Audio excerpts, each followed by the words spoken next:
Yeah, good morning, good afternoon, good evening, my Edo people, depending on wherever you are watching me from. This is me, your brother, your friend, Human Steven on the show. And this is Matter Rising with Human Steven, where very important issues concerning Nigeria have been deliberated and analyzed based on fact and figures. Today is going to be another very interesting, intriguing day for us as a people, and I will believe that whatever we are doing here, the government of the Federal Republic of Nigeria, headed by General Muhammadu Buhari, is listening to us and trying to resolve some of this lingering crisis that is enveloping the nation as of today. Let me stay categorically clear in this show that today Nigeria has been engulfed by all manner of cries from the northwest, from the north to east, where we have the Boko Harams. And today I'm very authoritatively, informed to tell you that the leader of the Boko Haram, Abubakar Shekahu, have been killed by the rivalry, a terrorist group known as Islamic State of West Africa Province, headed by the son of the late founder of Boko Haram, Muhammadu Yusuf. It was targeted on Wednesday during a battle for supremacy around the Sambisa forest. And when Abubakar Shekau boys were already caught, and in order for him not to surrender to the power, to the supremacy of the leader of ISWAP, based on intelligence report and other information available on the social media space and the print media, he blew up himself, and he died. Right now, as I speak to you right now, the entire Sambisa forest is now under the control of ISWAP. And let me tell you, the Islamic State for West Africa province is more deadly, a terrorist group than the Boko Haram.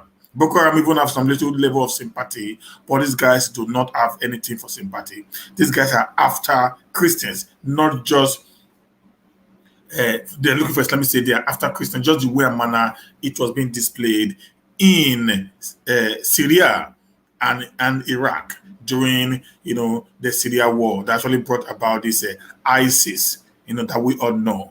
So that is the news I need to tell you. Then if you go to the northwest today, we have the banditry, which has actually crippled economic activities. Schools are being closed down in the northwest. If you go to Middle Belt today, we have what we call the foreign Fulani invaders. Now today, the Middle Belt today is crying under the weight, of the foreign Fulani invaders who have made over 1 million, indigenous of Benue State to be in IDP camp in their own state. So that is the level it has generated to. Okay, guys. Now, if you go down to the southwest today, there is an agitation for the secession. Under the leadership of Sunday Ibaho. The Oduduwa freedom fighter. Now, if you move over to the southeast, there you have, the IPOB, there you have the MASSOB, and now you have the ASN. And of recent also, we now have a group called the Unknown Gunmen. Now, if you go to the south, there you have, kidnapping, on a very high rate. You now have the hijack agitators, for resource control. So you will see from the north to the south of Nigeria, there is high rate of insecurity. There is high rate of agitation. People are clamoring for a change in the status quo of what is happening. And the most very, very unfortunate thing is this. We have a leader who do not care about the death of the people, but they are so much, worried about what is going to benefit them and what is going to give them much joy.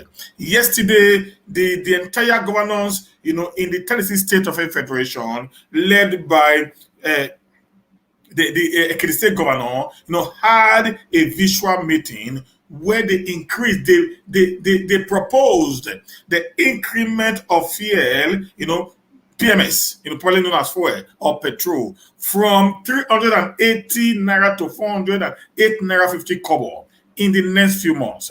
Now, these guys have not actually thought of what is going to be the effect on the common man, who are the primary users of this very particular commodity, knowing fully well that the entire political structure in Nigeria, from the ward to the federal, whether you are a senator, a commissioner, you are a minister, a state government, local government chairman, a ward, a councillor, or a president, they do not buy fuel when they are in power.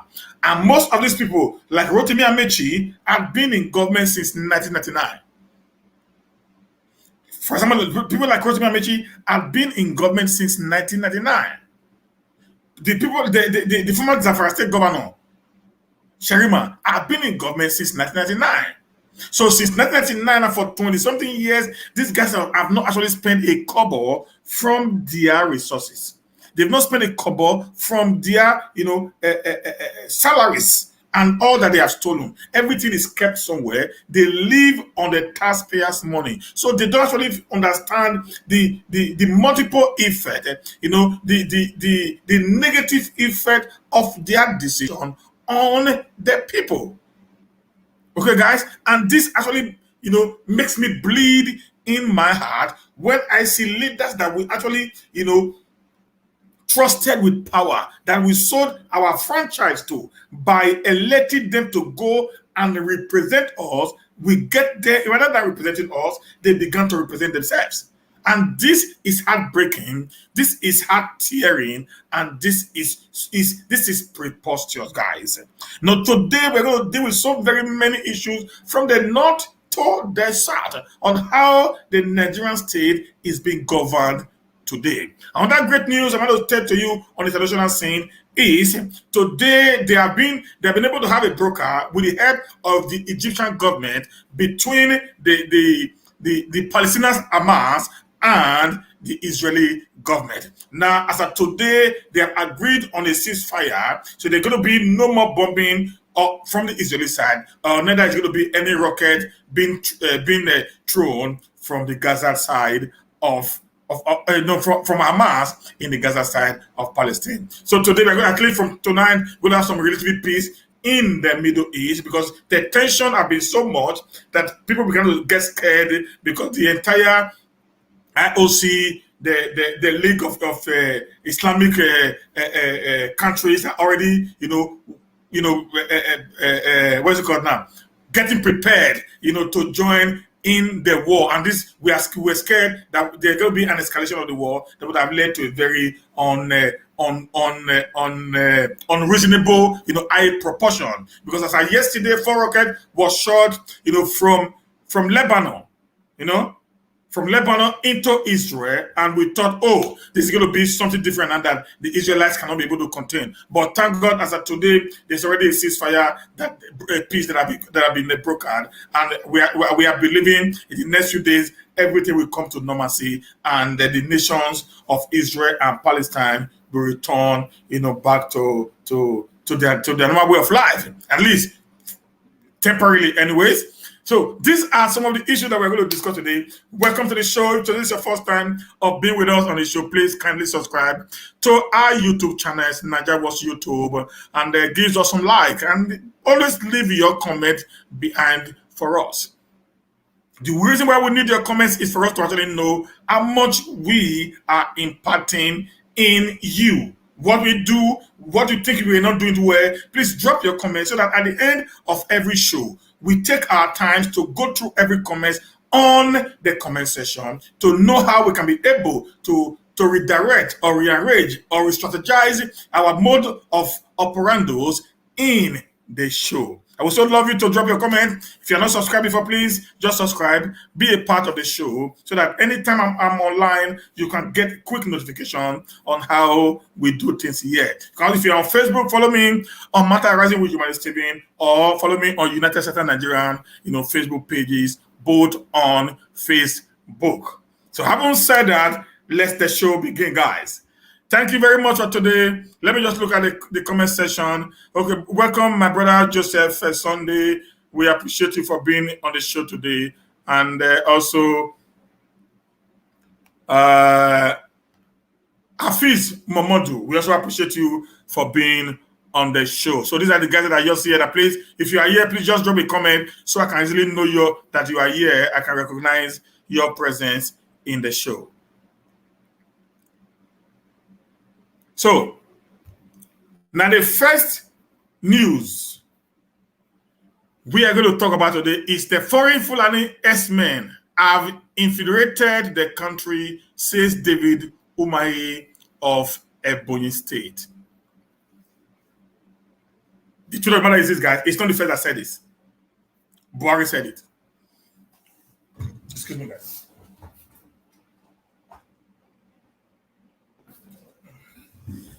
Buhari said it. When Buhari went to London, I'm going to be asking him, I think it was in 2019 or 2018 or something like that. They asked him some questions and he said, those guys who are actually creating problem in the whole of the Sahel are the leftover of the Muammar Gaddafi Libya civil war. That's what he said. So they actually gave rise to this. He said it before. And many of us have also said it in my video last year during my last show. I think I also made some comments, on that. Also, a lot of comments was also made by me on that. My brother Shola, David, you're welcome, sir. John, Etienne, sir, you're welcome. On my video also last year, I think I did a lot of video explaining that those guys who are actually today creating menace, creating mayhem, in our, communities are not the original Fulanis, but they are doing it in collaboration with the foreign Fulanis. And you can also remember in one of Malam Nasari El-Rufai, interview on China television, today, Eosa Francis, good evening, my brother. He actually said that he went as far as to Mali to bribe the Fulanis who were actually invading his people not to invade them anymore. As you can also know, there was also a guy from the Southern Kaduna State, which his name is Malafa. The guy said, and I quote, that during the 2014-2015 general election, around 2014, prior to the election, General Muhammadu Buhari, as at that time, Malami El-Rufai, and many other northerners went in search of mercenaries. They were employed. He used the word employed. They were employed to come into Nigeria and wait, because they thought that the Nigerian people were never going to vote for Buhari. They thought the moment Jonathan wins, this guy should create mayhem. They should create havoc in Nigeria and makes Jonathan government ungovernable. You remember Buhari said something. He said, if the 2015 election is like the 2011 election, say baboons and dogs will be soaked in blood. You all remember these phrases. So, and he said, these guys were actually employed into the nation. So they were kept in camps from Kaduna down to Kanu and Katsina and all this. So and he said, and at the end of the day, God having it, President Goodluck Ebele Jonathan of the South relinquished power based on his Matia Code. My ambition does not want the blood of any Nigerian. That Matia Code that President Goodluck Jonathan held onto throughout the electionary period made him to step aside, not knowing that God already had, something in stock for him. Now, when he stepped aside, then the mayhem that they wanted to create in Nigeria based on what this very particular man, the former CBI director, said could not work anymore. So what will they do? Now, they have already won. These guys who they actually, contracted to come and cause mayhem in Nigeria was no more useful to them. And because of their unusefulness, therefore, they abandoned them in the camps. They refused to take care of them. They refused to pay them their balances. They left them stranded. Even when people came and said, oh, you need to at least allow these people, give them transportation to return back to their respective homes in the sub-Sahel where they actually came from. But nobody did that anymore. So they left them there. It got to a point. This guy got tired after they have negotiated with this guy, and nobody was listening to them. They got tired and they left the camp and they went into crime to survive.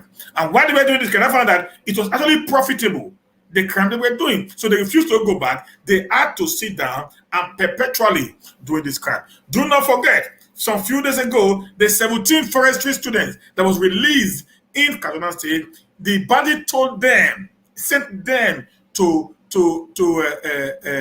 Malami, said, tell him to come and settle us. If you remember, one of the students said some of them are local Fulanis and some of them are foreign Fulanis. So I just give you analysis that what Dave Umahi, the governor of Ebonyi State, just said now is not actually a new phenomenon in the Nigerian, insecurity story. It has been lingering for quite some time, but now the Southerners are actually waking up to the reality to say things the way they are. Because if you talk, you die. If you not talk, you die. Dino Malami say, I better talk and die than keeping quiet and die. In Benin, will say it is better. They will say this is where they kill the man, rather than to say this is where the man ran into the bush.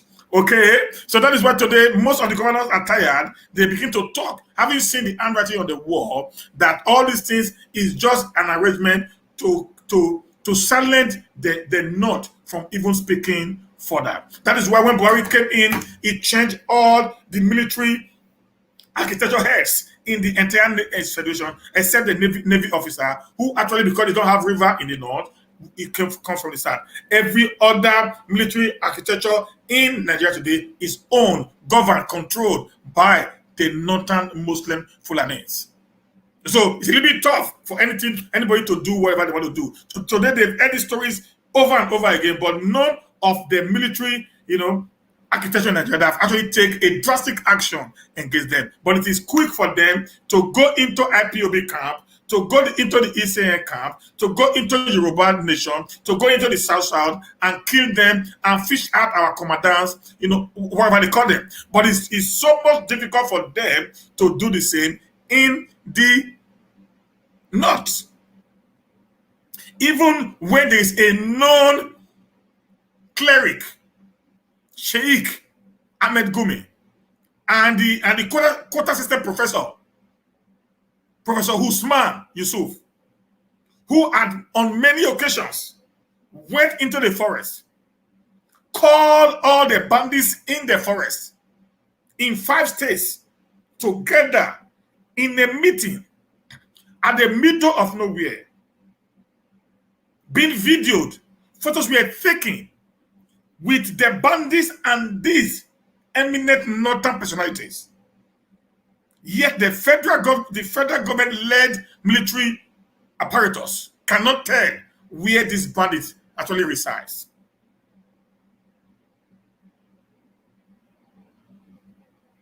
We all know that on Wednesday there was an heavy gun battle between the two fractions that actually control the Nigerian territory in the north, known as the Sambisa Forest.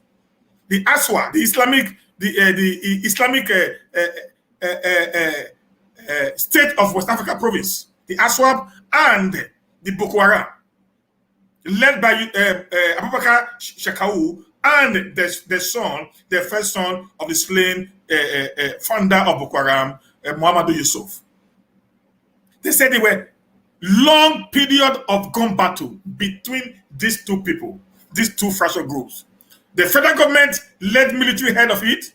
They never went in to take advantage of the chaos that was in Sambisa Forest to actually wipe away the entire bandit or terrorists in Nigeria, because it was the best opportunity for them to have done, a very heavy blow on these people, because they were already at each other. Therefore, they were too two enemies fighting, then the third enemy who is actually the enemy of the two would have taken advantage of that situation and use an airstrike and some ground troop, and the entire forest would have been leveled and peace and tranquility would have returned back to Nigeria. But no, that won't be done because there's already a grand plan. There's already a strategized way of things being done when it comes to the northern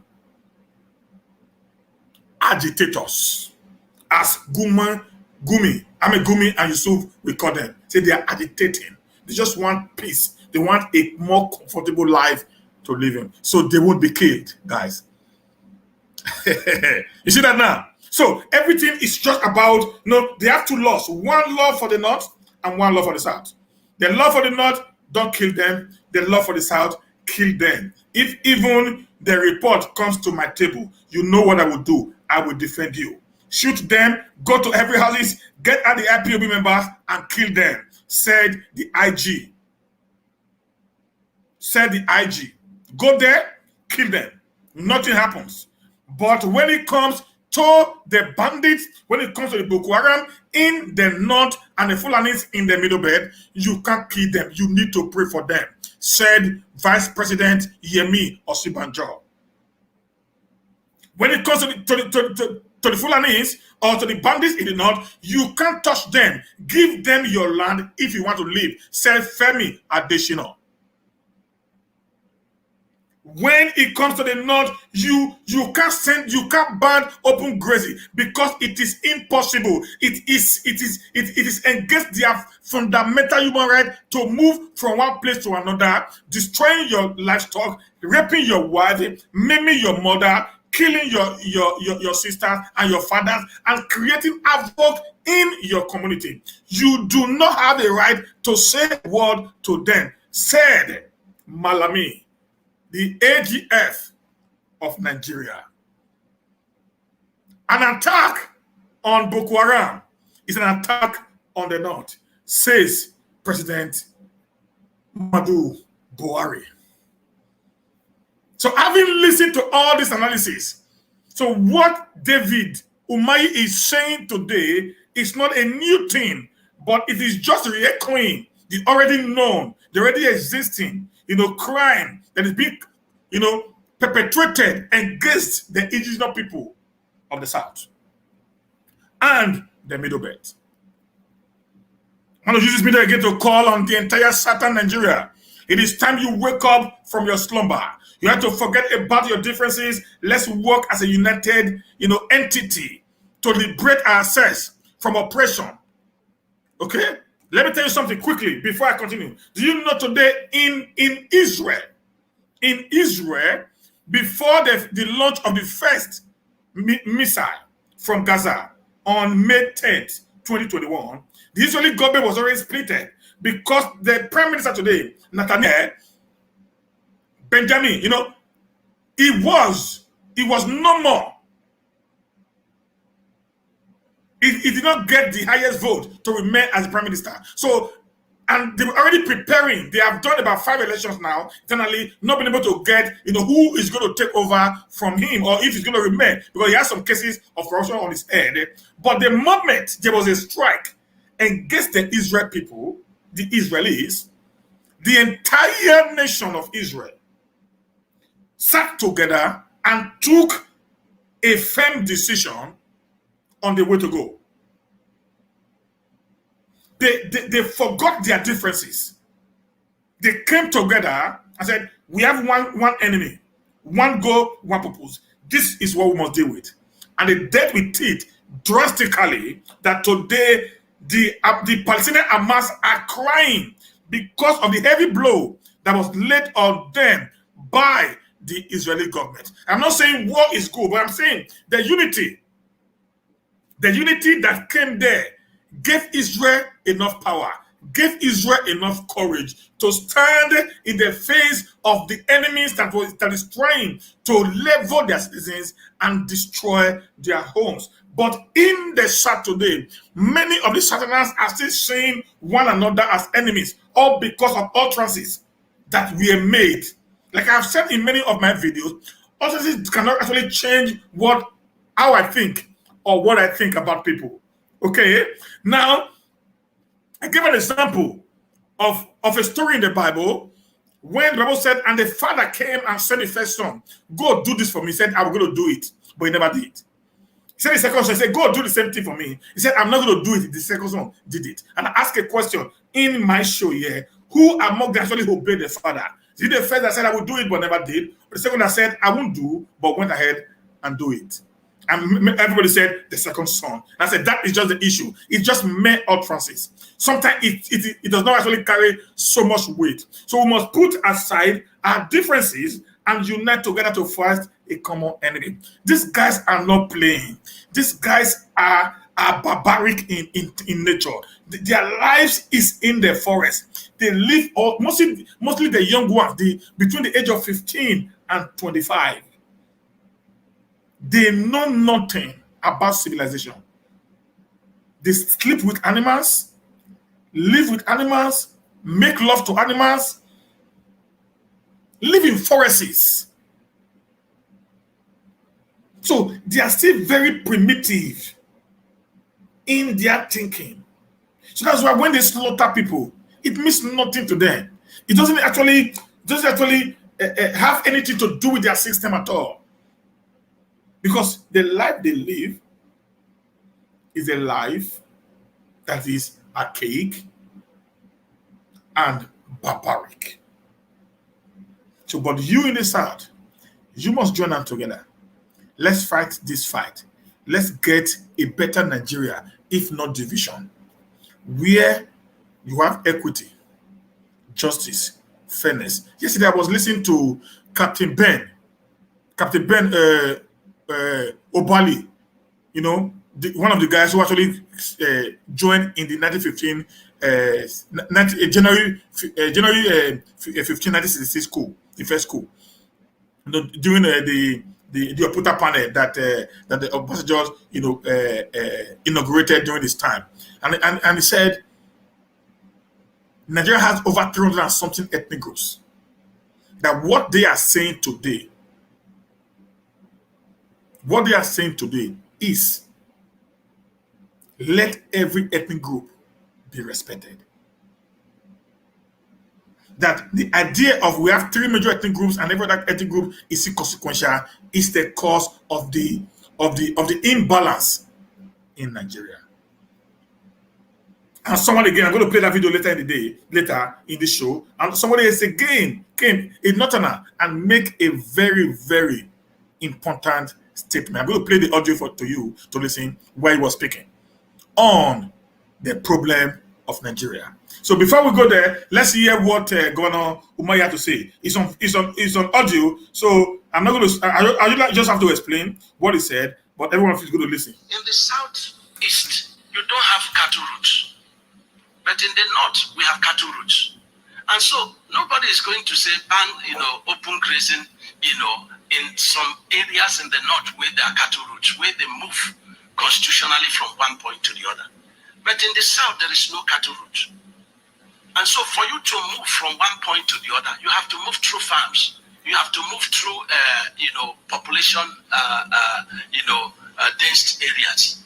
And this is not very good. And that's what the southern governors and, of course, Southeast in particular are saying. Let's go back to our traditional method of relationship. We will no longer allow you to take your cattle from one local government to the other. And the implication is that these foreign headers also come in terms of, mobile headers with AK-47. So that is a source of conflict. So anybody that is saying that there should be no ban on this is, on the other hand, saying that, look, these killings will continue. And that's what gave birth to ESN. Whether we support it as governors, we don't. But the people tend to support it because of the foreign headers that pretend that they are raiding cattle and they are killing and are. So now let me speak a little bit to the IPOBs and the ESM members. Many a times when I speak, people don't actually listen to what I say. When the ESN came in October last year, I made a series of videos on my show where I categorically let the ESN and the IPOB member to be aware. Get these guys involved. They love what you are doing, but they are a little bit pride. Big men in Nigeria, they are so very proud. They feel, how can a small boy like Nnamdi Kanu, who does not even have political power, can be able to muscle up such an idea and have these boys trained and all blah blah blah blah blah. Now he just made sure, he said the infiltration of the country by foreign Fulani esters who are killing, maiming, destroying lands and properties in the southeast gave rise to ESN. Said even if we do not support them, but the people, the populace actually support the idea. So what he's trying to say is this: if nothing is done in preventing the continuous clashes of the elders and the indigenous community, we're going to have, a snow dive of war that we cannot be able to control in the future. That is what he was saying this right now in Abuja during the presidential panel of inquiry. That's why he was making this very clear to them. So that's why he supports ESN or not.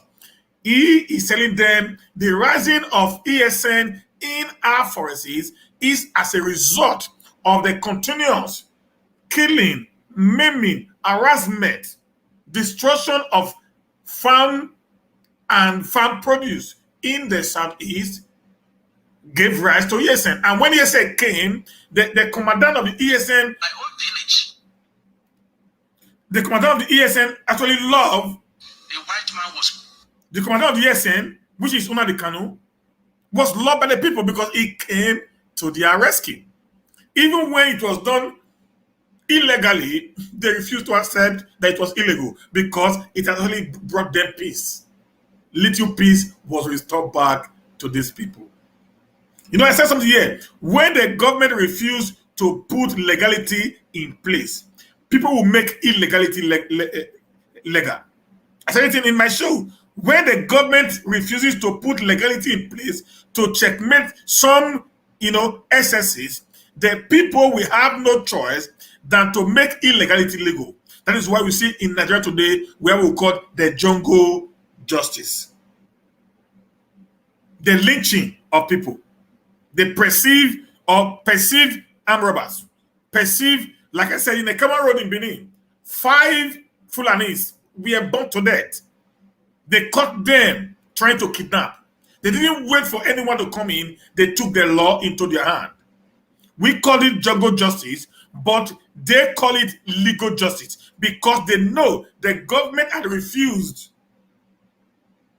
to allow legality and the constitution to take the paramount seat in its decision when it comes to some set of people. So the people now say, okay, why would I pick up a criminal who is terrorizing our nation, who is terrorizing my community, and I know if I hand him over to the police, he will be released in the next few days. So we're going to take the laws into our hand, we're going to lynch them to death, we're going to set them ablaze. So such an action is illegal in the eyes of the law, but because illegality begets illegality, the illegal way of doing things becomes the legal way to the man on the street.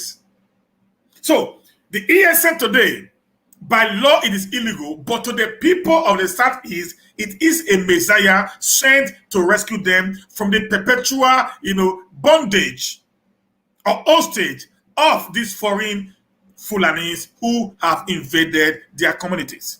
So they do not care if these guys are carrying AK-49, AK-47 that is not registered by Nigerian government, but they have relative peace in their region and community when these guys are in their boaches chasing away these very barbaric criminals who have decided to cause great mayhem on their people. That's what Umahi just said now. Then he's telling them, guys, it doesn't matter. What matters is these people here, you might not like what they are doing, but the people, the common man on the street, are ready to die for the cause of the ESN. Let's listen to him. Kidnapped in my village that's doing construction, by these foreign headers. And we've encouraged the federal government, let's treat this, cattle raiding as a business. Take money from the federation account and develop ranches where they are designated ranches, especially in the north. And the northern governors are willing, but it's being frustrated.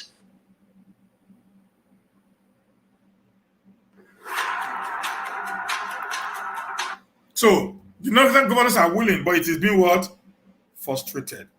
In another scenario, Ebonyi State Governor also said again, in one of his quotes, which I'm going to read to you right now, Ebonyi State Governor and Chairman of the Southeast Governor Forum, Dave Umahi, has restated the commitment of the people of the region to remain in Nigeria, despite calls by some ethnic groups in this country for restructuring of the federation.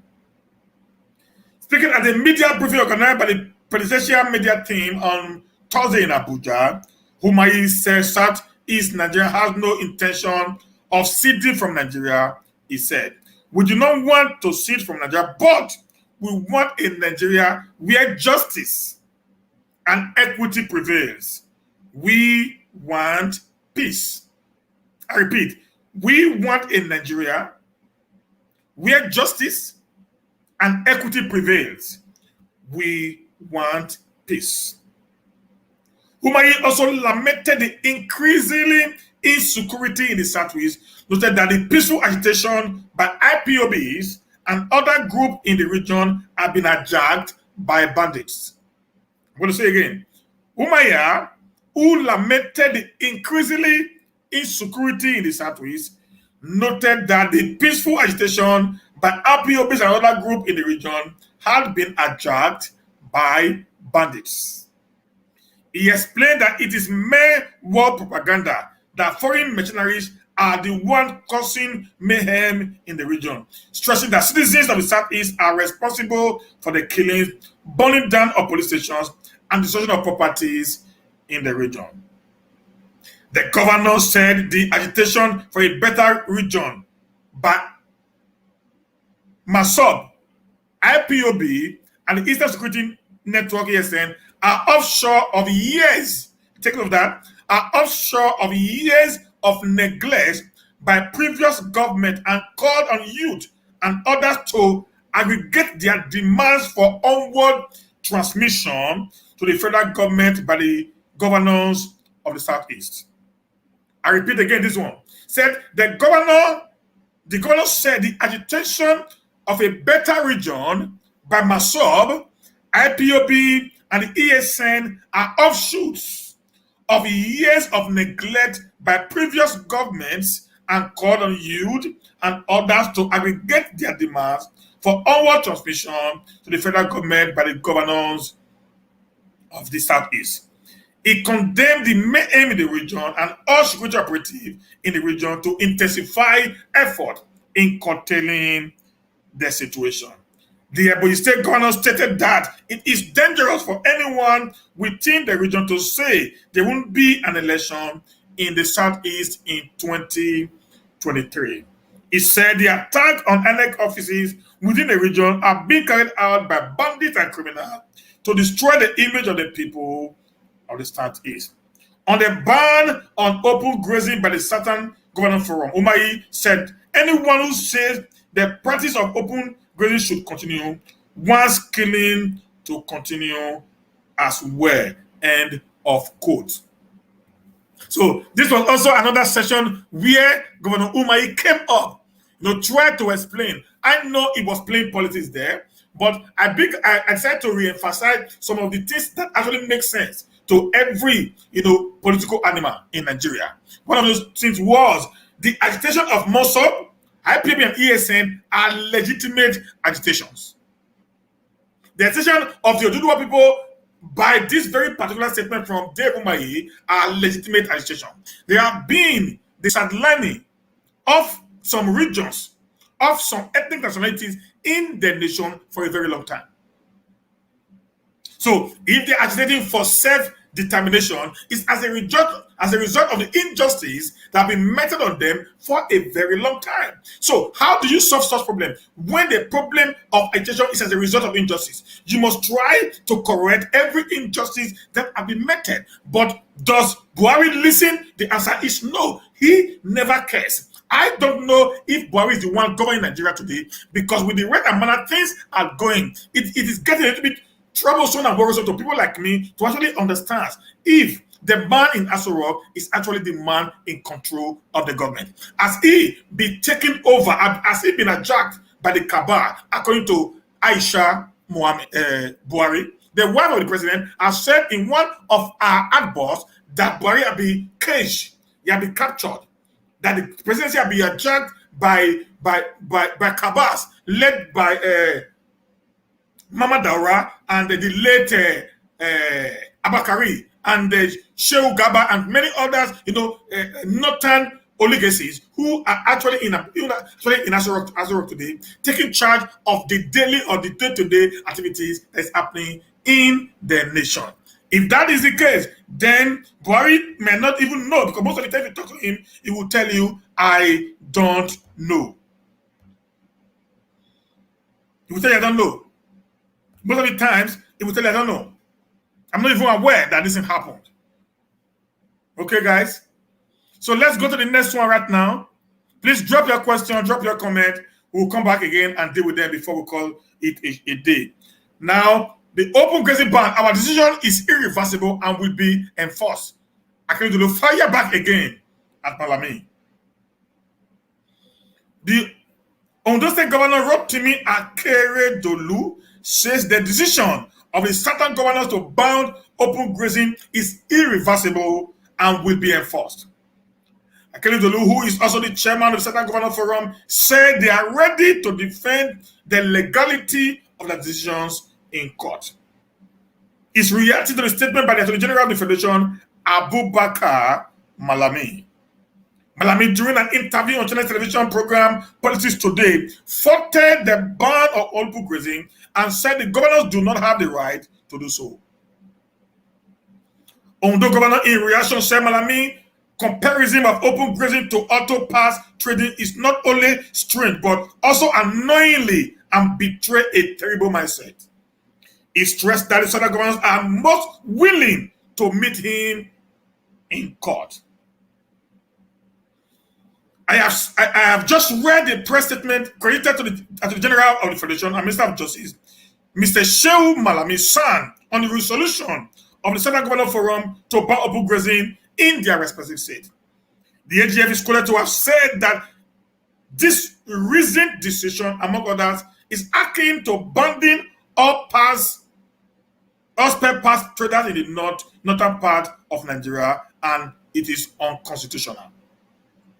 It is most unfortunate that the Attorney General of the Federation is unable to distinguish issues as expected of a senior advocate. Nothing can be more disconcerting. This outburst should originally not elicit a response from a reasonable people who know the distinction between a legitimate business that is not in any way injurious and a certain predilection for anarchy. Clinging to an anachronistic method of animal husbandry, which is evidently injurious to harmonious relationship between the herders and the farmers as well as the local populace, is wicked and ignorance. I love this. Comparing this anachronism, which has led to the loss of life, farmlands and properties, and endangered untold hardship on the host communities, with buying and selling of auto spare parts is always strange. It is annoying, betrayed a terrible mindset. Mr. Malami is advised to approach the court to challenge the legality of the law of the respective state banning open grazing and the decision of the Southern Governor Forum, taken in the interest of their people. we shall be most willing to meet him in court. The decision to ban open grazing, it will be enforced with vigor. Signed, Arakunrin Oluwarotimi Akeredolu, San, Governor, Ondo State. I love this kind of reply right now. I want to hear something like this coming up every day. Let our leaders start speaking. We should not remain, a perpetual slaves in our own land. Let people begin to speak the truth. Die for something. Let people know that you actually stood for something. Let the Senate government start speaking in unison. Let it start making distinct differences, just like Governor Obaseki said yesterday. Let's draw the line. If we ban open grazing, we know the criminals. Since there's always, there will always a mix-up. There's always a mix-up between the open grazing and the criminals. Let us ban open grazing. Then that gives us, a good method of security, a plan to now eradicate these people who are continuously putting our people in harm's way. And if you are saying no, when the people are saying we can't continue in this way, this thing is creating problem. There's always a clash. There's always a conflict between the elders and the farmers. People are killed. The elders have so much right. They are so confident, tell you, I will do it, nothing will happen. They will tell you, I will do it, nothing will happen. They are in our forests. We can't even identify them. They are not legally documented in the state. They don't pay tax. They practically do nothing to the whole state, even to the federal government. Somebody was speaking yesterday, said he has checked the entire budget for 2021. He did not see where they said income generation from cow. But the nation talks about cow practically every day. The federal government so much lay emphasis on cow, but yet there is no one kobo coming from cow into the federal purse. Thank you, Gaba Shehu, one of the presidential candidate from I say Gaba Shehu, sorry, Adamu Gaba, one of the presidential candidates who tried to defend the North and told them they are lazy people. That one cow can employ 3 people. So 5 million cows can employ 50 million people. He also said that each state can get as much as 21 billion naira daily on milk alone. On milk production alone. 21 billion naira daily on milk production alone in all the United States that make up the North. And I challenged the northern governors today, based on the analysis being carried out by Adamu Garuba, for them to immediately go into action and enhance, and aggravate these potentials that is in their cow business, so that the South can relatively have peace. We are ready to go to the North and buy their cows. If we cannot rear our own type of cow in the South. Let me shock you. In 1963, between 1963, before the Civil War, I know we have what we call the native cow in Benin. Just like we have the native goat, those black stunted dwarfed goat. We also have a dwarfed cow. We call it the native cow in Benin. It has gone into extinction. These cows are more sweeter. They have more milk production, mechanism, and also they're also climate friendly. Those stunted cows. Because in those days, that's what the uppers normally uses for their traditional activities. But today it has gone into a situation as a result of the laziness of the southern Nigeria. In connection to farming, we left everything for the north to do for us. So today they are taking advantage of it to want to perpetually create us to become a nobody in a state where we're supposed to be somebody. Our lands are naturally fertile. It's only in the south that you see grasses to be planted. Only in the south that you see yams growing without nobody planting it. Only in the south you see cashew, cocoa will just grow up from nowhere. Nobody planted them. They will just grow. And they'll become grass. Pawpaw everywhere in the south. They were not planted by anyone. They just grew. They'll be termed as weed. And yet, we have left everything. Our boys are on the street looking for white-collar jobs because there are millions upon millions of naira that can be gotten when we actually go into a well-organized, mechanized farming. Okay, guys? So the ban on open grazing is irreversible according to the governor of Ondo State, Governor Akeredolu son. He's also a lawyer and a son, just like the quota system son, Abubakar Malami. Okay? Now the next news there today is going to be this. Break up Nigeria to save lives. Secessionists, agitators, right Britain. The Nigerian Indigenous Nationalities Alliance for Self-Determination, NINAS, has asked the British Commissioner to Nigeria to allow for self-determination of the regions have been canvassed for in some quarters. This was contained in a letter written by Tony Unandi, Secretary General of the Lower Niger Congress and convener of the NINAS, the Alliance of Indigenous Ethnic Nationalities of the South and the Middle Belt, to the British High Commissioner. Unandi described the insensitive, the comments by the British High Commissioner to Nigeria, Catriona, lying that anyone involved in the truncation of preparation for 2023 election would be denied a visa to the United Kingdom. Now the odds that the federal government insistence on one Nigeria is all in a bid to conquer the rest of Nigeria for the establishment of the Fulani Caliphate. A call for the urgent breakaway of the indigenous ethnic nationalities consisting of the southern Nigeria and the middle belt from Nigeria.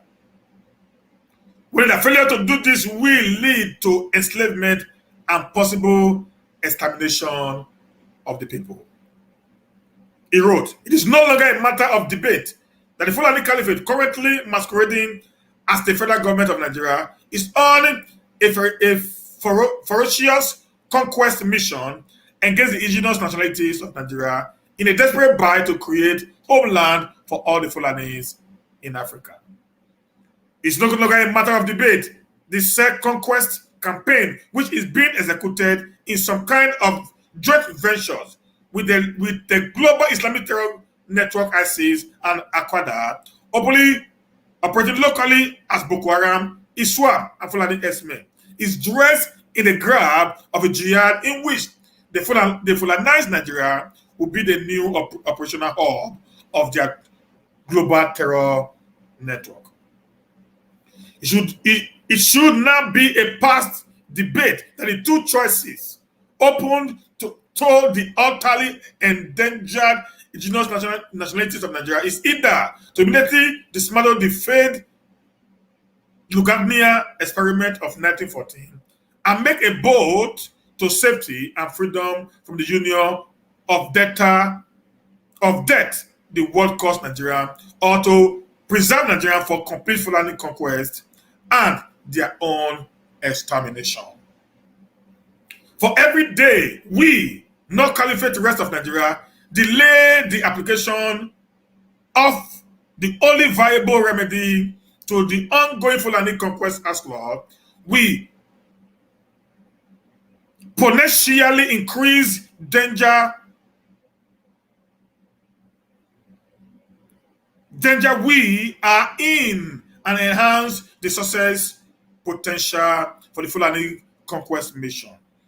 The only viable remedy is to swiftly terminate the union of death with the Fulani by immediate dismantling of the rogue unitary constitution of Nigeria 1999, by which the Fulani Caliphate own and control the entirety of Nigeria. We, the North Caliphate, the rest of Nigeria, must give up the monster called One Nigeria to regain our freedom and our right to live and prosper in peace in our ancestral lands. Every other approach preserves the Nigeria for full Fulani Caliphate conquest and lead to other domination, enslavement, and possible extermination, which is already ongoing. The starting point in this urgent task of self-redemption is for us to realize and act upon the truth that the Federation of Nigeria, that is Nigeria we know, which was our project, collapsed and died since 1967, and the Caliphate managed to seize the carcass, which it's transmogrified with the aid of the British into the current unworkable unitary contraction called One Nigeria, that belongs exclusively to the Fulanis, in which the rest of Nigeria are made slaves and sex not waiting to be killed off by invading Marado from all over Africa, being headed by the illicit federal government of Nigeria. Happily though, the embattled indigenous nationalities of Nigeria have roundly repudiated and rejected the caliphate imposed 1999 constitution as a basis of the distressed Nigerian Union. All that is left is to be done now is the immediate wholesale decomposing and gestioning of the toxic 1999 constitution in a two-page process dictated by the inalienable self-determination right of the trapped constituent components that will, in the first stage, feature regional stay or leaves referendums. December 16, 2020, the Constitutional Force Manjero Proclamation provide a comprehensive time-bound mechanism and framework for enacting our escape through the only viable route to safety from the current total and dangerous caliphate encirclement for extermination. The only semblance of a lifeline that may still be available to the dying 1999 constitution is the 2023 general election, which will invariably be anchored upon a repudiated 1999 constitution. Unfortunately, for the caliphate proprietors of the wrecking One Nigeria, the overwhelming majority of Nigerians, the South and Middle Belt, cooperating as Ninas, who have repudiated the 1999 constitution, have also rejected further national election under that constitution, particularly the 2023 round-off general election, until the union dispute declared via December 16, 2020 constitutional force Majaro proclamation is fully resolved. It is only if the endangered rest of Nigeria is foolish enough to submit themselves to a further round of national election in 2023 will the after-mentioned semblance of a lifeline by extend to the brain-dead 1999 constitution. That will not happen. Also to be expected, the desperate caliphate-controlled federal government of Nigeria is doing everything conceivable to reroad Nigeria to another round of national election in 2023 as its strategy to saving the dying 1999 constitution and the Fulani controlled unitary union in forest. The caliphate, which had consistently boasted that it will keep power in the caliphate north for all times, has only thrown the bait of power shifts to the political renege of southern Nigeria in a bid to set the Igbo and the Yoruba on a head-on coalition for who we clinched presidential power in 2023, thereby destroying the cause of the Nenas Alliance. This one and gimmick of divide and rule is dead on arrival, as the people of the south and middle belt of Nigeria already decided not to renew the life of the apartheid 1999 constitution, and therefore their own enslavement by way of another round of election in 2023. Let it be clearly understood that at a time the indigenous people of Nigeria, and indeed the constituent component of Nigeria, who is trapped in a clear and present danger of existential threat that British made Nigeria have become for them, and taking steps to extricate themselves from that danger. This threat of denial of UK visa that the British High Commission to Nigeria is most insensitive, most offensive, and very infiltrating, especially considering the central role of Britain in creating and sustaining the monster, the world known as Nigeria, which is now feeding on the blood of the trapped constituent components. The situation is compounded by the fact that recently the classified British colonial record relating to Nigerian amalgamation of 1914 clearly established the role of Britain in handling the permanent reign of power over Nigeria to the Fulanis, and had consistently preyed up the Fulani in their trademark arrogancy and brigandage since the 1960 so-called independence of Nigeria. The central role of Europe, of Britain in the Union disruption of 1966, as well as the 1967 to 1970 genocide war against Eastern Nigeria, Biafras are well documented. Most importantly, considering the centrality of the voyage to another round of national election in 2023 to the raging union dispute in Nigeria, is amount to siding up with the Fulani aggressor and compading of Syria wrongdoing for the British envoy to threaten the national people of Nigeria who are struggling to extricate themselves from the death trap that Nigeria had become for them. NAS is confident that the British public will frown heavily on this reckless and embarrassing conduct of the British High Commissioner to Nigeria, Akeredolu Lani, and insist on our immediate recall. I think this is a wonderful write-up. I think I love this. I love that. That's what I want us to be doing. Rather than fighting ourselves, let's all come together from a forum, and let's speak in one accord. Another one that was very important to me that I saw that I want us to look at it is this news. This, guys, that news is so important to me. So important to me, guys.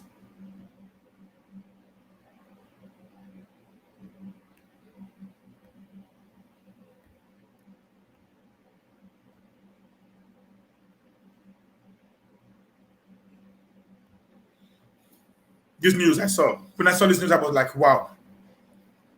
Senator Walid Jibril, Miyetti Allah says open grazing is outdated. He said it yesterday. I don't know if you watch him, on many of the channels. It was in channel television, it was in AIT, it was aired when he said open grazing is outdated. So I want to just read to you what he said word to word. This is the life patron of Miyetti Allah. Okay. The national patron of the Miyetti Allah Cattle Breeders Association of Nigeria, Senator Walid Jibril, has called on the federal government to stop the entry of cattle to Nigeria from ECOWAS country by calling for an amendment to Article 3 of the ECOWAS Protocol, which refers to free movement of cattle and other livestock without any special undertaking. Senator Walid, who made the call at a news press conference in Kaduna, Northwest Nigeria, said the traditional open grazing method is now outdated. He said with advancement in technology and increase in population, even the old method of settling dispute between farmers and herders are outdated. Senator Walid, who commended the central governors for taking a bold step in condemning open grazing in their region, noted that the 21st century practice of cattle rearing may never accommodate the traditional open grazing. The Miyetti Allah Cattle Breeders Association of Nigeria, national patron, therefore called on the federal government and state governments to provide grazing reserve central equipped with hospital, nomadic schools, and other social amenities so as to address banditry and other forms of security challenges. End of quote. I love what he said, but the last part is what I don't always like. They are putting everything on the government. Government do not give us land in the south. That's a problem. Do you know? Let me tell you something. Do you know that in the north, government give them fertilizers, government give them land, government give them cities. Particularly those farmers you see in the north, everything is given to them by the government. That's a problem. In the north, everything is given to them by the government. They practically get everything from the government, nearly for free. So they just felt that's just the way it goes. But we in the south, we hardly get anything from the government. Hardly. Not even a tractor. If you want to go to the government, you're going to rent a tractor in a very high amount. As high as 50 something thousand in a day. Yeah. So we get nothing practically free in the south. So that also puts some level of worries on those of us that is in the south. That's why anytime the north are talking, when the end say something nice, they go back to say the federal government needs to do something. Because that has been the way. They have been getting handouts from this contraction since 1960. They've actually not done anything without the support of the government. So that's the problem. But one year said that this is outdated, and I want the northern governors to skew behind the truth. If they actually want Nigeria to continue, they need to abolish cattle open grazing because it has created so much havoc, and the insecurity there has increased because the Boko Harams has actually infiltrated the cattle business to commit havoc in other part of Nigeria. Like I've said in most of my videos, the bandits, the herders, are actually an hamlet of the Boko Haram and the ISWAP. The reason is this: they need money to continue feeding. Okay, they need money to buy armories, arms and ammunitions. Now, and kidnapping people in the large sum is not actually easy for them. So what they do, they have to send their people to pretend as cattle herders, as bandits, pick up people. Then at the end of the day, they get people to pay ransom, and they send the money down to the headquarters, which they use in running the day-to-day affair of the terrorist organization. So, if the open grazing is actually prohibited and banned and become illegal in the entire federation, not only in the south, I'm going to tell you it will reduce drastically the crime rate in Nigeria to a very reasonable size. First and foremost, let's assume, based on assumption, that the cattle herders, the indigenous cattle herders are not actually criminals. Okay? They are not criminals. Let's assume that. So they are in the forest, take care of their cattle. Then there's a criminal element who came also with cattle that is stole. We have a year of cattle rustling in the north. The cattle they stole, they're not actually selling the cattle, they're just taking the cattle around to commit havoc. That they stole, also bring the cattle to the south. Knowing fully well right now is only in the south that you can get so much money from individuals. Bring the cattle to the south and mix up with the original herders and begin to create havoc. How do you expect a common man to distinguish between the real herders and the criminal elements? But if those who are actually the real cattle rearers are now be confined in a place in the form of a reserve or a ranch, as the case may be, then the entire forest will be free.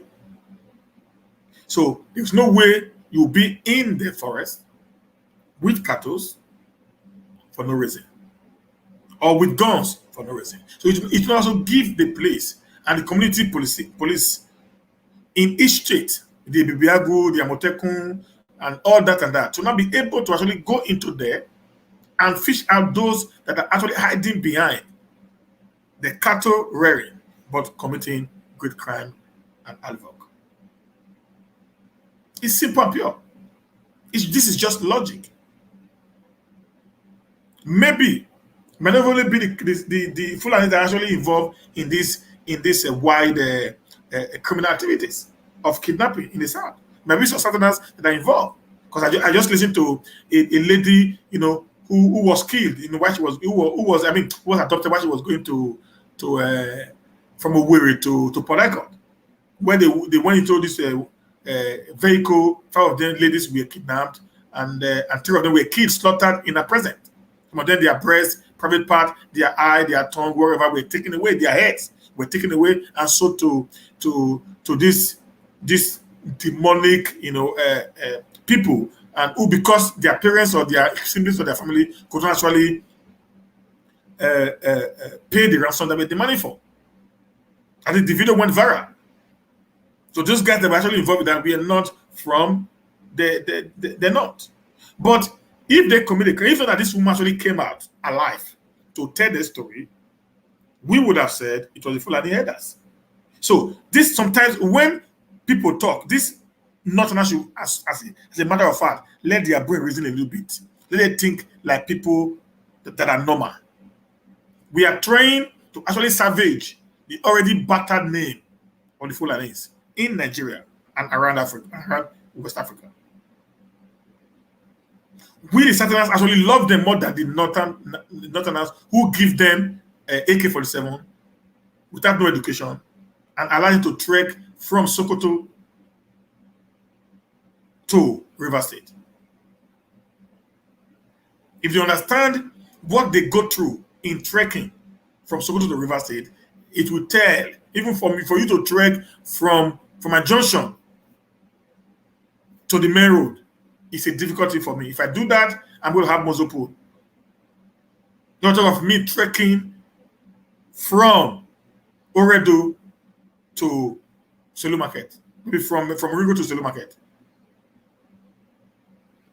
Those guys have to trek that the length and breadth of Nigeria, go and come every year. So we are trying to also save their lives. We're trying to make them to understand this is no more workable for you. We are in the 21st century where modernization, civilization are taking place. You're not supposed to be in the forest, you're supposed to be in a school. If you want to be a nomadic, yes, go learn nomadism. Nomadic farming actually started from Israel and the Palestine. The Middle East were actually the one that started nomadic farming in the world. But go to those countries today, you don't see animals on the street anymore, even in Palestine, who's not even one of the world, who's also like Nigeria, a third world war. But you do not get animals on the street anymore. Everything is now being done in a very, very modernized way. That's what they're just saying. Except there is an eating agenda that they aren't telling us why they do not want to stop the open grazing.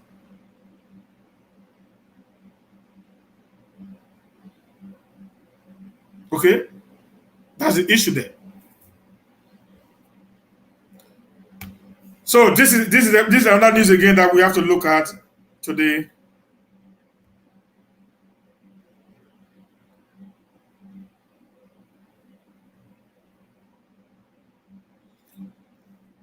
Boko Haram strongman Shekahu died as ISWAP fighter captures Sambisa forest. We pray it is true. Despite it's going to be a very tough one, we're going to be at least a reduction in the rate of crime. So we're not focused on one very particular criminals in the north called the ISWAP, the Islamic, State of West Africa province. Okay, guys. Shekahu has surrendered and engaged in an hour-long meeting with the ISWAP fighter, where he was asked to voluntarily relinquish power. He refused and instead opted to blow himself up. Boko Haram leader Abubakar Shekahu is dead, whom Ango had been able to gather from multiple sources. This incident took place on Wednesday evening following the invasion of the terror group stronghold in Sambisa Forest area by the column of Islamic State West Africa province, ISWAP fighters. ISWAP, which has broken away from Shekahu-led Boko Haram faction in 2016 after pledging allegiance to the Islamic State, raided the group hideout using multiple gun trucks. Shekahu enclave was tracked down by ISWAP using its forces based in the Timbuktu triangles. His fighters were killed in the process, followed by a long fire exchange between the invaded group and Shekahu's bodyguard. Whom angles gathered that after his bodyguard were subdued, Shekahu surrendered and engaged in an hour-long meeting with ISWAP fighter. During that parley, he was asked to voluntarily relinquish power and order his fighters in other areas to declare by allegiance to the ISWAP authority. They had expected Shekahu to issue a statement. Sources within the insurgency, however, said that Shekahu, who secretly had a suicide vest on, eventually blew himself up alongside everyone present during the negotiation. The identity of the people within the ISWAP leadership who lost their life to the explosion remains unclear at this time. Shekahu had been the leader of Boko Haram since 2019, following the death of the group founder Muhammad Yusuf. He had been rumored to have been killed at least 4 times between July 29 and August 2015. In August 2016, the Nigerian Air Force claimed he had been fatally wounded by military bombardment, but the terror group released a video only a month after showing he was alive and in good health.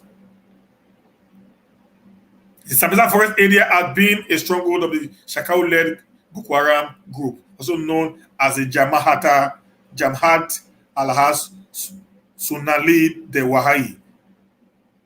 Throughout confrontation, the skirmish between the two rivals factions, the Jazz and the ISWAP, are common. The situation recently sparked to a new level. The clashes, according to the monitoring of the group communication, followed attempt to advise Boko Haram about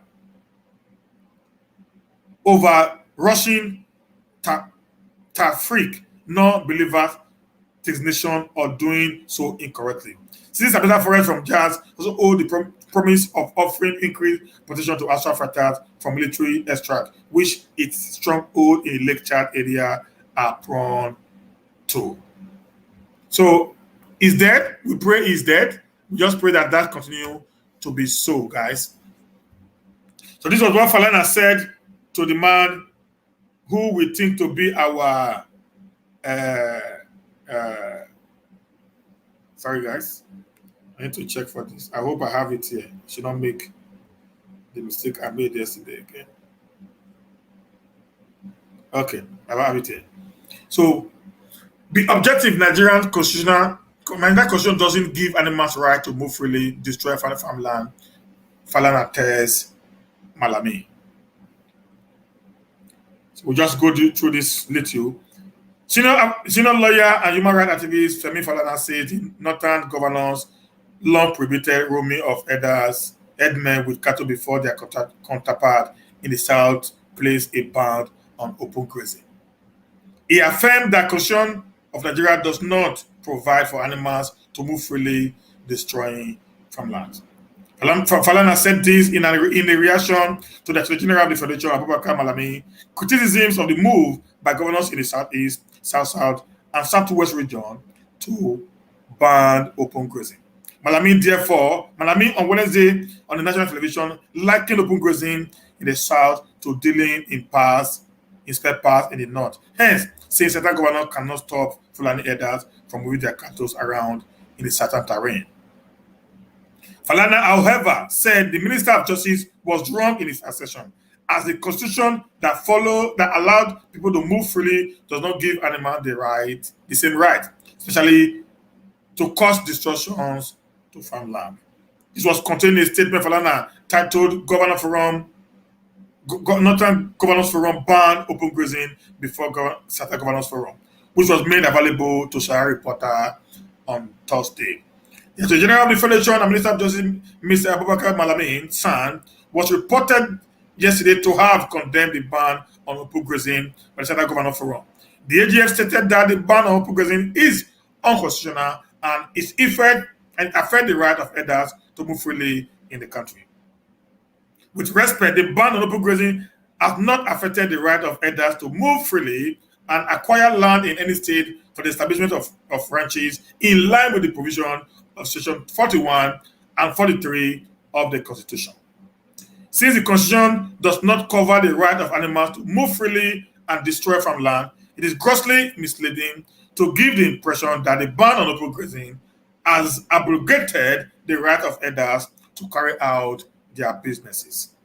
With respect to the movement of animals in the country, the Animal Disease Control Act and similar laws applicable in the state have empowered the Minister of Agriculture and relevant state commissioner to make appropriate regulations to regulate the movement of animals and prevent them from transmitting disease, the statement partly read. Falana also criticized Malami for comparing open grazing to trading in spare parts, such that the latter involves owning a property to practice. The AGF equally said that banning open grazing is like banning the sales of spare parts.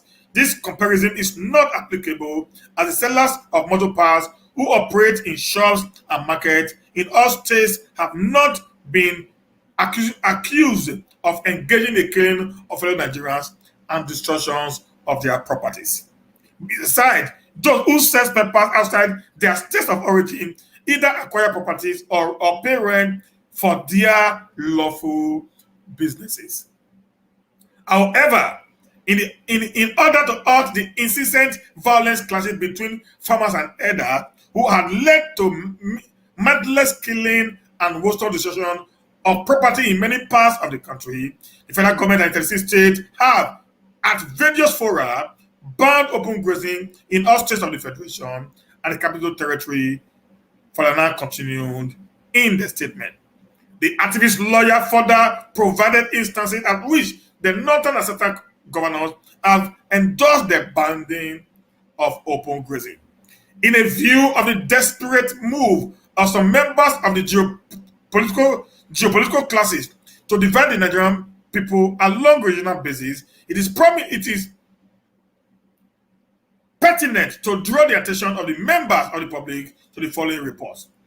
On April 27, 2018, the members of the National Economic Council resolved to ban open grazing and adopt a livestock transmission plan of the federal government. The National Economic Council is constituted by the Vice President, the State Governor, the Minister of Finance, and the Central Bank Governor. On February 9, 2021, the Northern Governor Forum banned open grazing in all states in northern Nigeria. On February 11, 2021, the Nigerian Governor Forum banned open grazing in all 36 states of the Federation. On May 14, 2021, the Southern Governors Forum banned open grazing in the 17 states in the southern Nigeria. On May 18th, the PDP Governor Forum endorsed the decision to ban open grazing in the entire country. Based on the ban on open grazing, no fewer than 24 state governments have submitted application to the Federal Ministry of Agriculture for grants to facilitate the establishment of ranch in line with the livestock transmission plan of the federal government. Meanwhile, Governor Umar Ganduje of Kano State has invited herders who are adversely affected by the ban on open grazing to settle down in the rural settlement established by the state government. While commissioning the first batch of 25 housing units out of the 200 emerged for rural settlement, the governor said that his government engaged in the project for two fundamental reasons. First and foremost is to avoid clashes between farmers and herders. Secondly, to avoid movement of herders, which is a source of conflict, and to avoid cattle rustling, the statement added. Falana advised Malami to always take into consideration the interest of general populace and not of a section of the country. In his subsequent remark, as a minister. Mr. Falana should be reminded that he is the Attorney General of the Federation and Minister of Justice of the Federal Republic of Nigeria.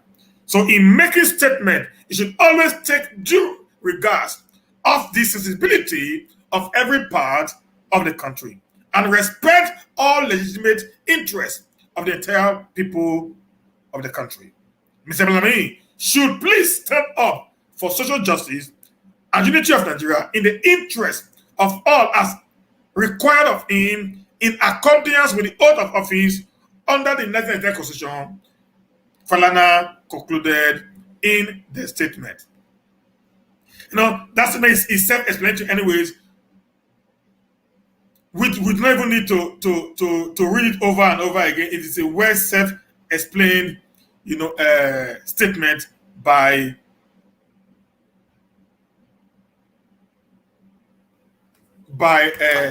the great and the wonderful guy there. Now, I'm going to take this one from the beginning. I love this. From the beginning.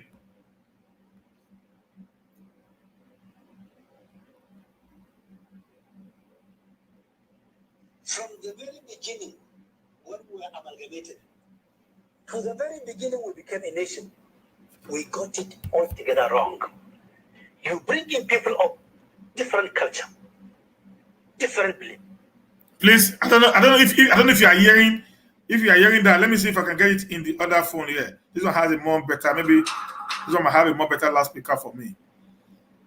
Okay, guys, I want to just listen to this, and then we're going to analyze it a little bit. Okay, this is. The very beginning, when we were amalgamated, to the very beginning we became a nation, we got it altogether wrong. You bring in people of different culture, different beliefs, different socialization, different milieu, different outlooks, merge them together by force to form a nation.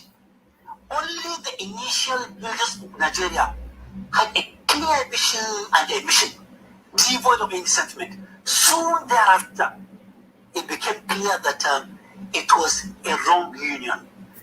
It was a union that was not properly negotiated. I love that. That is where I was going to. He said three things. He said from the beginning, it was all wrong. The problem of Nigeria today are the British. I said before, the problem, that's why I will never stay in that country.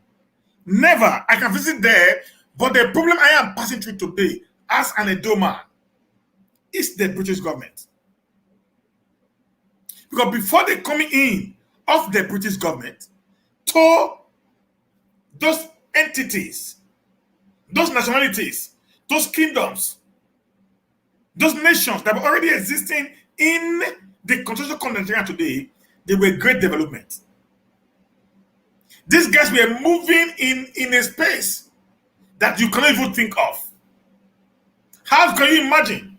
Let's take the Yoruba nation for an example. They had a son or a leader called Oduduwa. Okay? Oduduwa came in and stayed in Ile-Ife. He became the leader of the Yoruba nation. He had his sons to go and now create other nations within the Yoruba kingdom today. They now gave rise to the entire Yoruba kingdom, from Lagos down to every part of the Yoruba kingdom. There was a structure that was already working in the old Oyo Empire. Fantastic structure created by these indigenous leaders of these nationalities. If you go to the north, even the north, we have the Queen Amina. We have even the Sudan of Sokoto today, Usman Dafodio. He created a system that was working for them. Now, if you come to the Middle Belt, they also have their own that was working in Borno, I mean, in Benue, sorry, in Plateau and all this other area there, they also have their own system that was working. They tip people. If you come to the Midwestern region, then you have the Benin Kingdom. Then you have the Shekiri Kingdom. Then you have the Afema Kingdom. Then you have the Nanafi Shekiri, the Jaja of Opobo, and many others that also their kingdom will also functioning without any interference. Then if you go to the east, they also have their own republic there. Because the Igbos were naturally practicing a monarchical system of government. They actually practiced a republican. They were republicans in nature. That each of these components was performing well, and there was trade agreement between them also. They have a way of putting up their treaties among themselves when there is an issue. There are many times that the Benin went into war with their neighbors. Then after the entire thing, a treaty will be ahead to, and the treaty will be agreed upon, and things will go the way it ought to go. These different people with different mindsets, different mechanism of operations, we are forcefully, according to this man, we are forcefully joined together without their consent. Without their consent. Forcefully joined together. It is just like your father just called you one day. I said, Steven. I said, yes, sir. He said, you know what? I have a wife for you now. I said, okay. Who is that? This is the woman. Osas.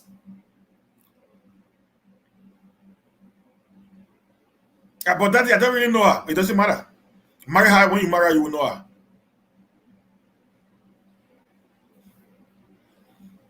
Just marry her. When you marry her, you will know her. That's all. Then because you wanted to obey your dad, you go ahead with the marriage. Now, you understand that the relationship is only banded together by the certificate they gave to us, which is the marriage certificate. Get it now? That marriage is binding by the certificate that was given to us, but it's not binding from our heart. And because we do not understand each other, our level of understanding is quite different completely. Because it's imperatively impossible for us to be able to work together in harmony and unity. It was not my choice. It was forced on me, and I was mandated to do it because I have no other option. That is the state of the Nigerian state that we have today. This guy is very clear. He's trying to make it so easy and clear that we all understand that this whole thing actually happened. We could have remained a great country if we had isolated our own identities, peculiarities, culture, while contributing to build a nation just like America. But we ended up having people from one generation, one set of leaders to another, everybody coming with a vision and a mission, and destroy the previous ones he made, even if they are good because they are put in place by an imaginary enemy. Secondly, we have a nation where we celebrate criminals. It's only in Nigeria that somebody will clearly steal and loot hugely from the public treasury. And then after some time, you see him receiving national honors. You see him being given teacher's titles. You see him being called King, Prince, or Anema. So, now, where I wanted to get there is from the beginning. When we do not have a proper arrangement before embarking on this kind of thing we did, that's why I said today, Lord Lugard will not sleep well in his grave. His wife will not sleep well in the grave. Everyone that collaborated, that joined us in this very evil contraction that we are in today, will never sleep well in their grave. Nigerians will leave Nigeria and they will be doing exploits in another man's land. But right in their land, they are frustrated. Nigerians will leave Nigeria, go to other places where they are suffering. We have Nigerians in Vietnam. We have Nigerians in Palestine. Nigerians live in Palestine, where there is war now. Nigerians live there. Nigeria lives in Iraq, in Afghanistan. There are Nigerians in Jamaica, in Haiti, where we practically think there is nothing. But these people are doing well. We are industrious people, particularly the Southern Nigerians. We are creative.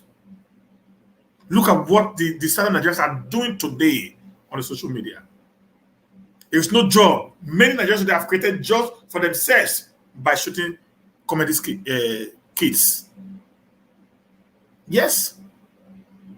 Many of them went into the social media knowing fully well that it's not payable. This is not the new norm. They now feed themselves, feed their families, building houses, living large. We are quick to adapting to situations because we are inbuilt, we are so much inbuilt smart. We think so very fast. But so that the Nigerian system actually makes us redundant. But we do everything in every situation we find ourselves, we have a solution to it.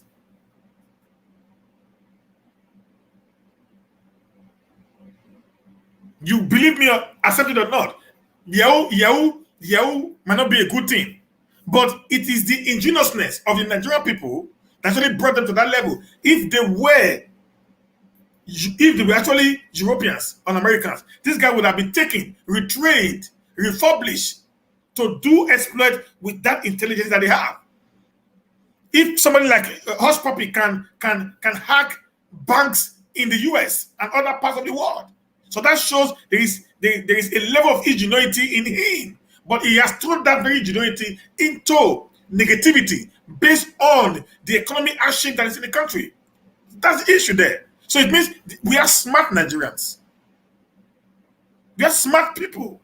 Look at the music industry today. Nigerians have just taken over everything. We are the best in the world today. We are the best. This year we had 2 Grammy Awards from Nigeria.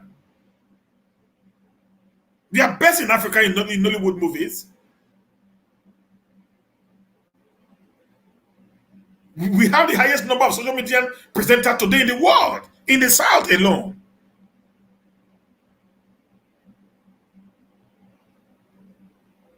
But because you are living with people who do not have the same thinking faculty with you, thinking mentality with you, it is difficult for both of you to think along the same line.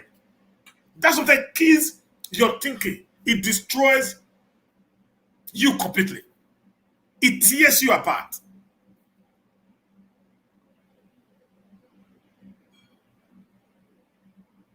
Because the thinking of A, when it's different from thinking of B, it slows down development.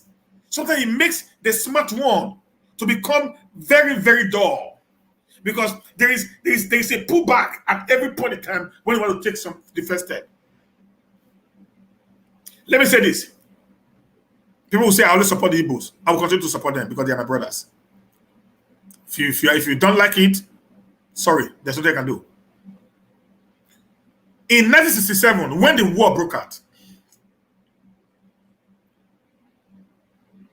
the British government, the American, and the worst powers refused to sell arms to Biafra.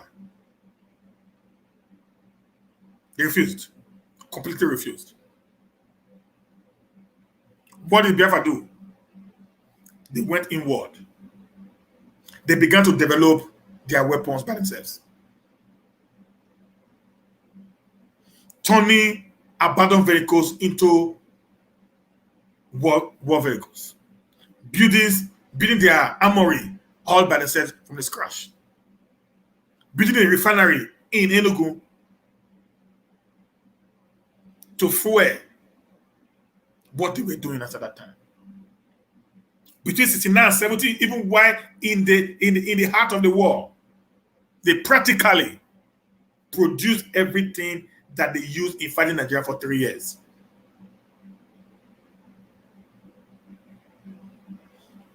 When the Civil War ended, if it was in the developed country, those guys who were actually the architects of that very particular sector would have been called to take over the industrialization of Nigeria. The those that they created or they actually made during the war would have become part and parcel of the Nigerian state today. Nigeria does not even create toothpick. We don't produce toothpick. Not about producing any form of armories. It all died. The that generation of intellectual people have been wiped away. How do you think people who wants to exploit, people who have this tendency of being known are being drawn back by each passing day? You think they're going to be happy continuously? I don't think so, guys. Now, after many years again, we have the Pijo, we have other assembly plant in Nigeria. Another Nigeria came back again from the east the second time. Began the production of vehicles in Oso. But today, other West African countries patronize Inoso, not the federal government of Nigeria. But Buhari said in 2018, buy Nigeria to make Nigeria Naira strong.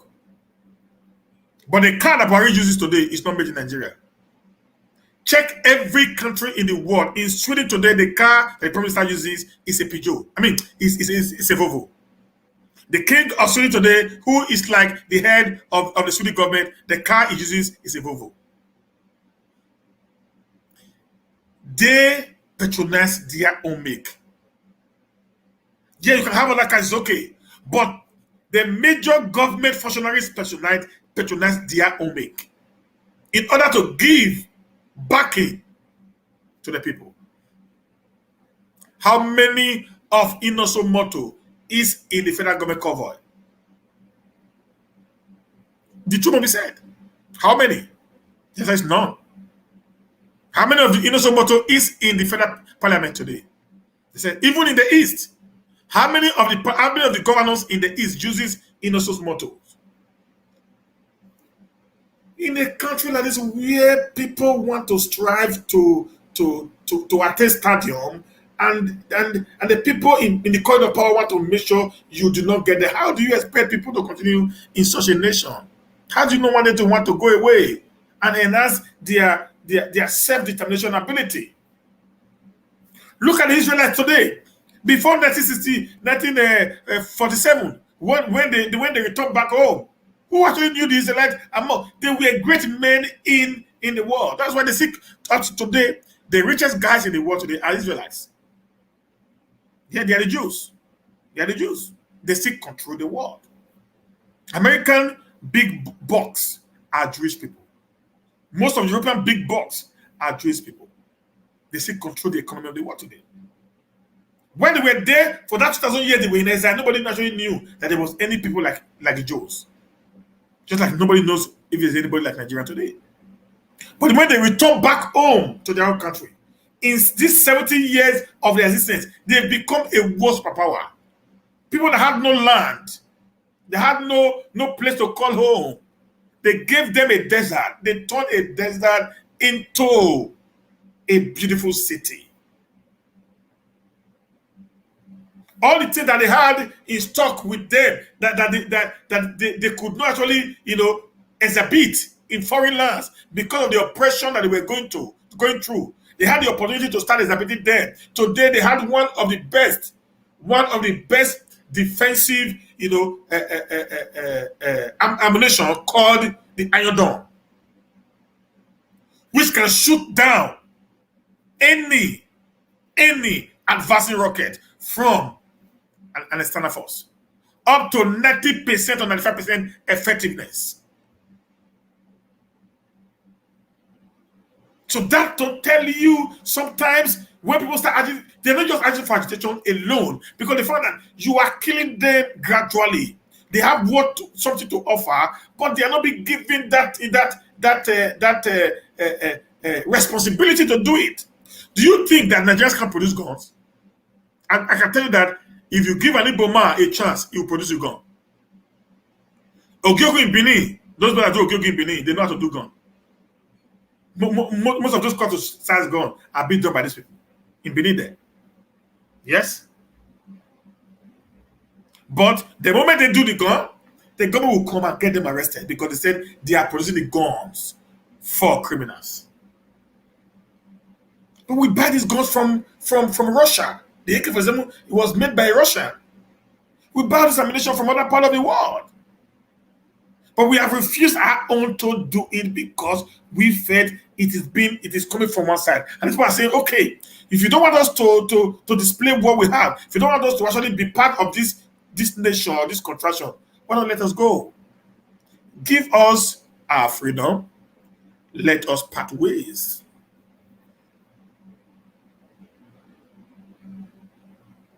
Nigerian government was talking about the oppression of Palestine state by the Israeli. They were saying the Israelis are using extreme force on the Palestine. That's what the Palestine do? Nothing. But they are not forgetting that right in Nigeria, they are using extreme force on the southeast. They're using extreme force on the southwest. They're using extreme force on the south. They are practically makes us in the south to be afraid to speak to power. They pick you up indiscriminately, they lock you up, and they throw the key away. There's someone put fear in the heart of our leaders and the hearts of the youth of the south that we are afraid to die. That is excessive force. Before you condemn others, have a rethink inwardly to understand the way and manner you govern your people. You don't talk about what is happening on that man's country, whereas you actually practice worse than what you are criticizing others for. Thank you guys. So we'll just run to this comment section today again and check.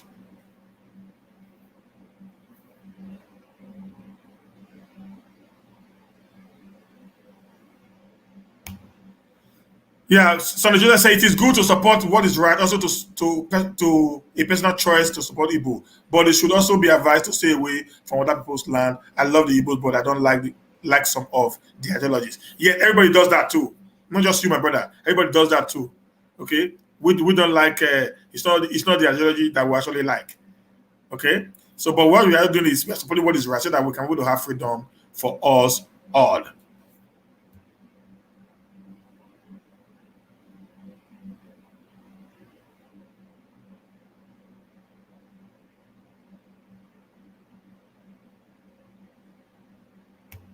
Yeah, I know what you're talking about. This is history now. In the modern day, some of these histories have been changed because of modernization have taken place. So we're not actually talking about who actually conquered those people, you know, who actually conquered or who actually created those states in before now. Like the Benin Republic you talk about today, they have become an independent nation of their own. Okay, that's why they were called Daconomy. You know, before they got independent, and they came to the Benin Kingdom to request the Oba of Benin then to allow them to use, you know, the name Benin. So it was the French people that actually to Benin Republic. That's why it was Benin Republic. That's what they wanted it to be, and the Oba they gave them, you know, a nod to go ahead and do that. But in the present world today now, you know, the development has really changed a lot of things that we can actually hold sway to the vast, you know, empire of the Benin Kingdom. No, but history will always repeat that. But that does not mean these people are not subject, you know, to the details and controls of the Benin monarch. Okay, guys.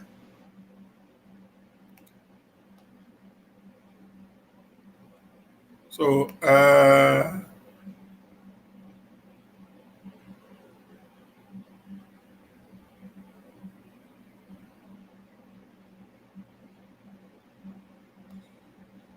yeah, the same guy said, as we speak, some certain governors are one leg with that agreement in Asaba, while the other leg in the FG. I believe we all see this in public because the central could no longer hold longer hold in Abuja. Yet the center will not hold again.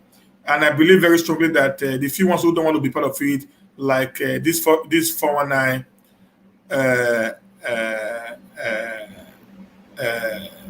opens or they might be among those. We have nothing to gain if Shekahu is dead for our life. Distraction. We need to be focused. Freedom now, referendum now. Yes, part of the referendum is when some of these people are dead, it gives us, some little legitimacy for them not to say we can't do it because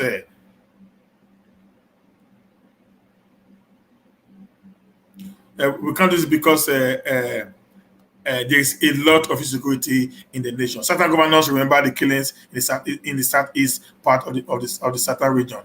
Please, please, please. Okay.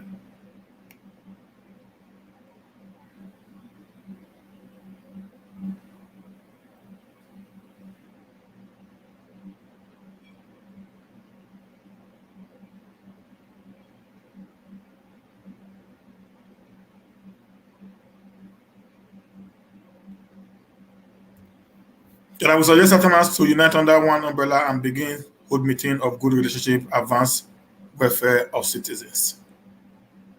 If we can, but the problem is, Southerners we are too educated. We feel that we own it all.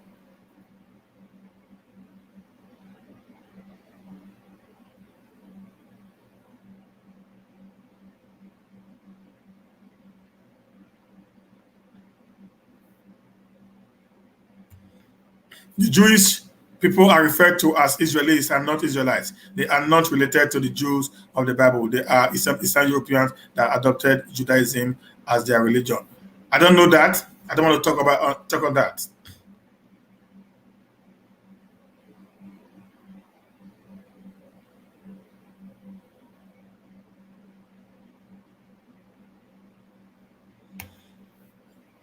Yeah, the Igbos are good people. The France was training the Igbos during the Civil War to create those arms and ammunition. The Igbos are industrially. I think they should be trained the Nigerian.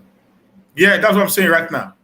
So they produce everything on their own from the scratch. So such one is a good thing to think of in this present day and time. Okay, guys, I think that's all I could get to read today. Thank you very much, every one of you. Hope to see you tomorrow again, God willing, and and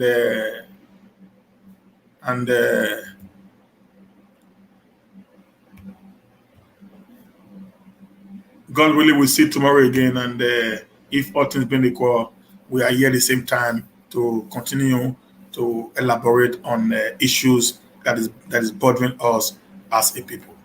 Have a nice day. God bless you guys. See you tomorrow, and bye for now.